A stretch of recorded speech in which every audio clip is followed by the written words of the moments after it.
పరమేశ్వర, ఈ త్రేతాయుగంలో తమరి ప్రియ శిష్యుడు పరశురాముడు 21 సార్లు భూలోకం నుంచి క్షత్రియులంతం చేశాడు.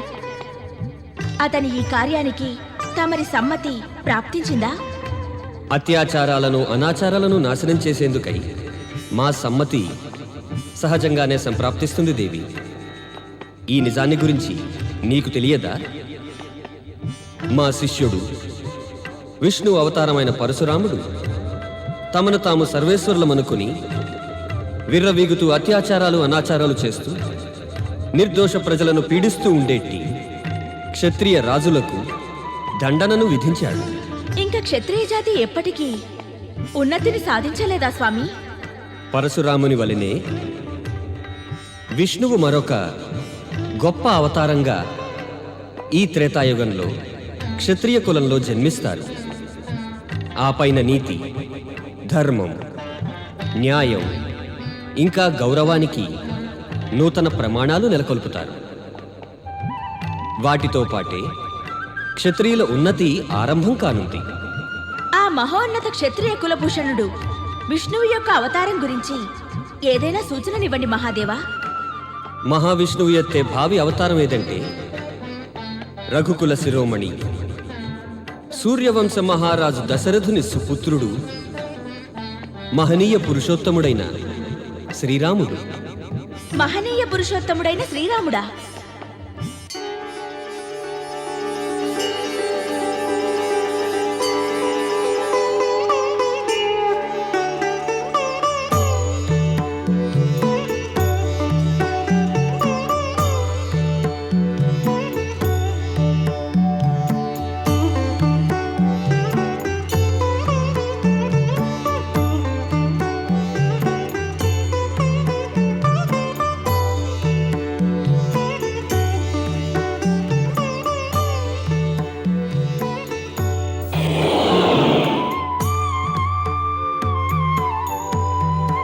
స్వామి, ఈ సాహసి పరమవీరుడు విచిత్రంగా ఉన్న ఈ వానర శిశువు ఎవరు? శక్తి స్వరూపిణి పార్వతి ఈ దైవ వానర శిశువుని కొంచెం ప్రయత్నిస్తే స్వయంగా నీవే గుర్తించగలవు.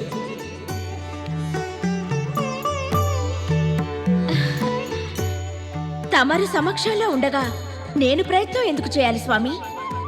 తమరే తమ ముఖత ఈ విచిత్రమైన వానర శిశువుని గురించి చెప్పండి. ఇతడు పరమ వీరుడు, అంజనీపుత్రుడు, కేసరీ నందనుడు, రుద్రావతారుడైన మారుతి. ఈతడే శ్రీరామావతార సమయంలో ప్రముఖ పాత్ర నిర్వహించేందుకు ఈ వానర అవతారాన్ని ఎత్తాడు. రుద్రావతారుడు మారుతా?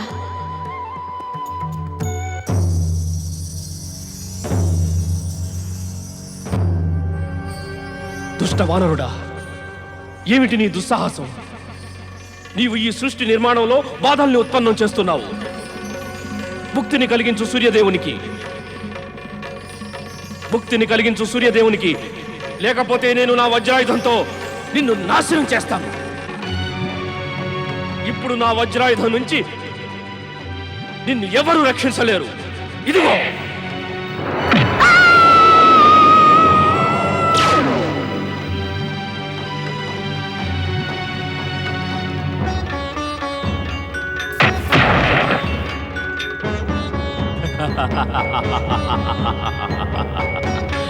ఇంద్రుడు దండనకు పాత్రుడు, ఇంద్రుడు దండనకు పాత్రుడు.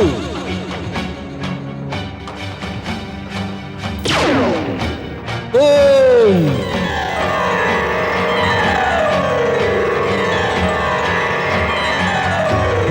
బ్రహ్మదేవా, రుద్రావతారుడు శిశువు మారుతి హనువుపై ఇంద్రుడు వజ్రాయుధం ప్రయోగించి మా క్రోధాన్ని రెచ్చగొట్టాడు. అతడు దండనకు పాత్రుడు. బ్రహ్మదేవా, ఇంద్రుడు దండనకు పాత్రుడు.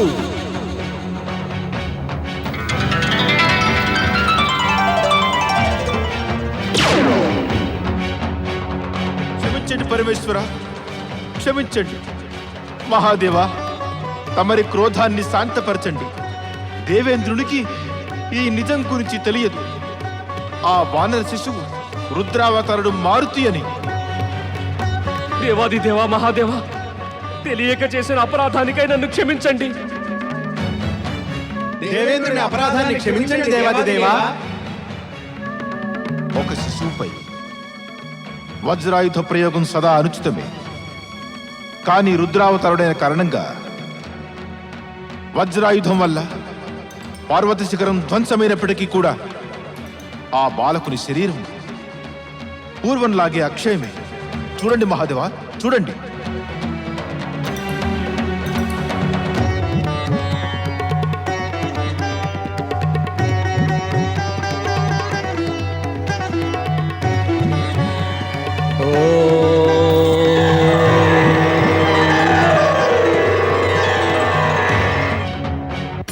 హనువుపై దాడి జరిగిన కారణాన ఇప్పుడు మారుతి హనుమంతుడనే పేరుతో ప్రసిద్ధుడవుతాడు. ఇంకా వజ్ర సమానంగా బలమైన శరీరం కలిగి ఉండటం వల్ల బజరంగ బలి అనే పేరుతో విఖ్యాతి చెందుతాడు. ఓ శివశంకర, మేము దేవతలందరము కలిసి మారుతి హనుమంతుడికి మా దివ్య శక్తులను ప్రదానం చేస్తాము. రుద్రావతారుడు హనుమంతుణ్ణి ఇంద్రుడు స్వయంగా క్షమాయాచన చేయవలసిందే. అవశ్యం మాత, అవశ్యం. నేను మారుతి హనుమంతుడితో పాటు వారి మాతాపితరుల నుండి కూడా క్షమాయాచన చేస్తాను. పదండి దేవేంద్ర, మనమంతా కలిసి మారుతికి దివ్యశక్తులను ప్రదానం చేద్దాం. ఆజ్ఞాపించండి శివశంకర. మీకు శుభమగుగాక. ఓం నమ శివాయ. పరమాత్మ శివశంకర్లకు ఇంకా మాతా పార్వతికి జయము. మహాబలి రుద్రావతారుడు మారుతి హనుమంతుడు బజరంగ బలికి జయము, జయము, జయము.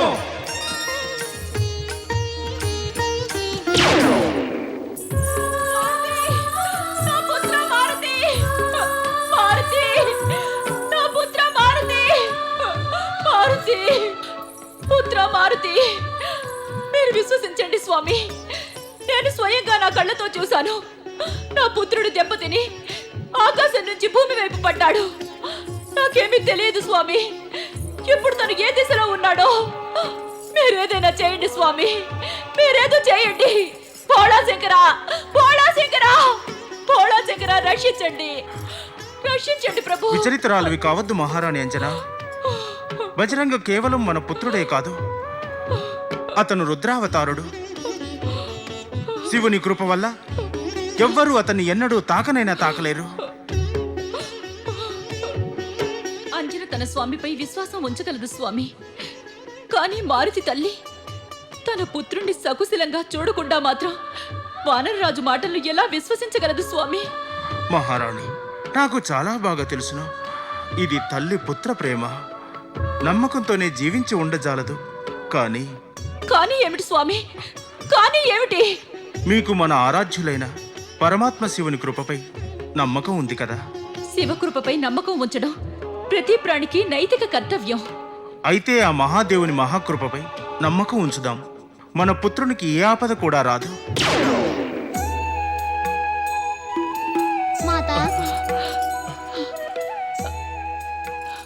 మీరు నిజం చెప్పారు వానరరాజా కేసరి.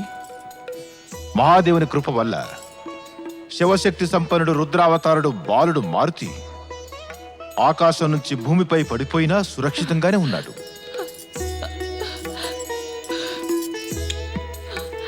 మాత, ఈ అపరాధానికి దోషిని నేను.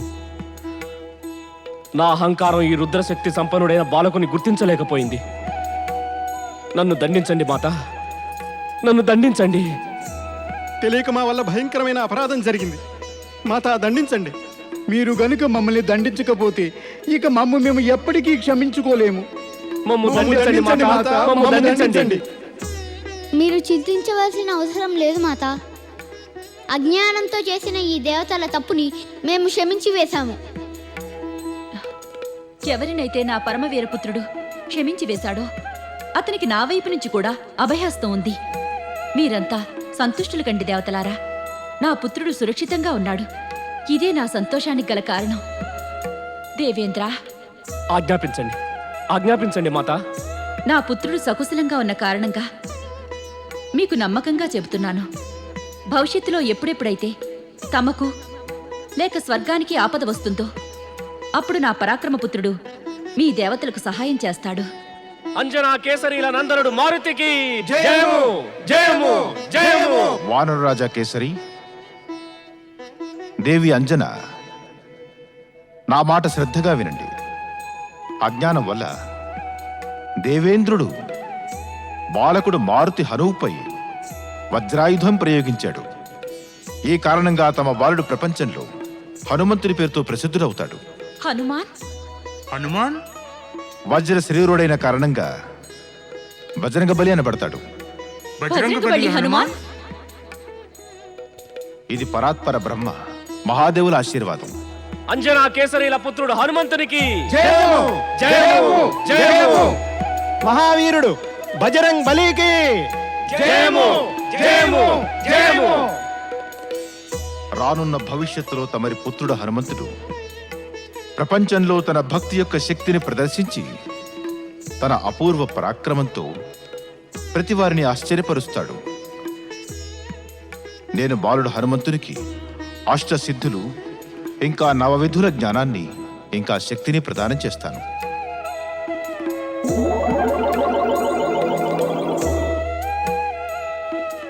దేవతలు బాలుడు హనుమంతుని క్షమను ఇంకా మాత అంజన నుంచి అభయవచనం ప్రాప్తించుకుని సంతుష్టులవుతారు. మరియు బాలుడు హనుమంతునికి దివ్య శక్తులను ప్రదానం చేస్తారు. తమ ఆజ్ఞ పరమపిత. బాలక హనుమాన్, నా దివ్య శక్తులను పొందటం వల్ల అగ్ని ఎప్పటికీ నీకు అరిష్టాన్ని కలిగించడు. అతడు నీకు చందనంలా శీతలత్వం కలిగిస్తాడు. నీవు కోరుకున్న వేగంతో పయనించటంతో పాటు నీ ఇచ్ఛానుసారంగా 14 భువనాలను సంచరించగలిగే దివ్య శక్తిని ప్రదానం చేస్తాను. పుత్ర హనుమాన్, మా దివ్యశక్తిని ప్రార్థించుకొని ప్రపంచంలోని అజేయ యోధుడిగా రూపొందుతావు.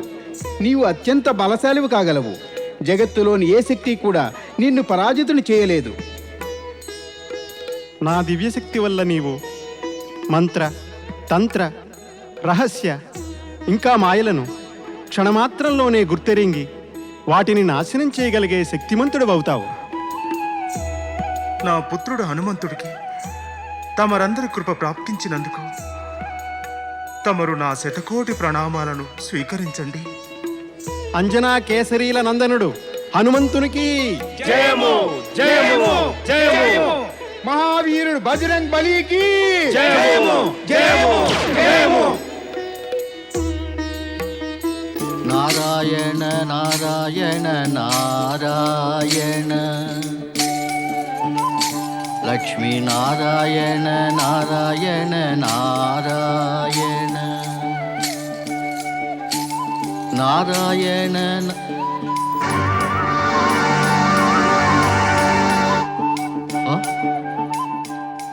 పరమాత్మ భోళాశంకరుడు పార్వతీమాత. శివ శివ శివ శివ శివ శివ శివ శివ. నాకు భ్రమ కలగటం లేదు కదా. నారాయణ నారాయణ. లేదు నారదా, ఇది భ్రమ కాదు, ఇది పరమసత్యం. పరమశివశంకరులు తమ దివ్య దర్శనమిచ్చి నా జీవితాన్ని ధన్యం చేశారు. కానీ ఈ మార్గం కైలాసం వైపు అయితే వెళ్ళదే. నారాయణ నారాయణ అంటే ఏదో కొత్త శివలీల ప్రారంభం కాబోతోంది. నారాయణ నారాయణ. పరమేశ్వర పరమేశ్వర పరమేశ్వర, నాతో ఈ దాగుడు మూతలేమిటి? నేను తమరి దర్శనార్థం కైలాసం కూడా వెళ్ళాను, కానీ తమరి దర్శనం అక్కడ కూడా కాలేదు. ఇంకా ఇప్పుడే ఇదే స్థలంలో కొద్ది క్షణాల పూర్వం నేను తమ పరమ పావన రూపం చూశాను, కానీ తమరు అదృశ్యులైపోయారు. పరమేశ్వర, అలా ఎందువల్ల పరమేశ్వర? హరహర మహాదేవ, హరహర మహాదేవ. పరమేశ్వర, తమ భక్తుని భ్రమను తొలగించండి పరమేశ్వర. తమరి పరమ పావన దర్శనమిచ్చి తమ భక్తుణ్ణి కృతార్థుణ్ణి చేయండి. పరమేశ్వర, నాకు దర్శనమివ్వండి, నాకు దర్శనమివ్వండి. పరమేశ్వర తమకు తమ భక్తుడైన నారదునిపై ఒట్టు, నాకు దర్శనమివ్వండి, నాకు దర్శనమివ్వండి. ఓం నమ శివాయ. ప్రణామం పరమేశ్వర, ప్రణామం మాత.